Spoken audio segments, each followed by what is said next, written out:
झील के फटने से पूरी घाटी कांप उठी। आग और धुएं का भंवर मानो आकाश और धरती को जोड़ रहा था। गांव वाले भागने की कोशिश में भी जकड़े रह गए, मानो उनकी सांसें भी किसी अदृश्य शक्ति ने रोक ली हों। युवक की चारों ओर नीली और काली लपटें अब एक दूसरे से टकरा रही थीं। हर टक्कर से बिजली की गड़गड़ाहट जैसी आवाज निकलती और धरती दरकने लगती। सत्यकेतु ने वृद्धा से पुकारा, क्या वो नष्ट हो जाएगा? वृद्धा की आंखें बंद थीं। वो केवल बुदबुदाई, ये नाश नहीं, रूपांतरण है, किंतु कौन सा रूप ये कोई नहीं जानता। अचानक तीसरी छाया ने युवक की ओर हाथ बढ़ाया। उसकी उंगलियां मानो धुएं के पंजों में बदल गईं। उसी पल नीली आभा युवक के भीतर से बाहर फूट पड़ी और तलवार जो जमीन पर पड़ी थी हवा में उठ गई। तलवार की धार नीली चमक में नहाई, पर उसके किनारों पर काली लपटें चिपकी हुई थीं। गांव वाले चीख उठे, प्रकाश और अंधकार एक हो गए। विक्रमादित्य ने आंखों में भय दबाते हुए कहा, अगर ये संतुलन साध पाया तो सौरगढ़ बच जाएगा, अगर डगमगाया तो सब भस्म। युवक की चीख फिर गूंजी।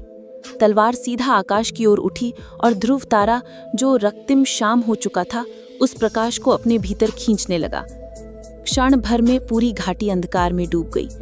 केवल तलवार की चमक और युवक की आंखें दिखाई दे रही थीं।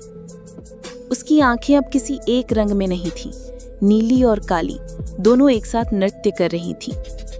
तीसरी छाया हंसी और बोली, अब तू मेरे बिना अधूरा है और मैं तेरे बिना।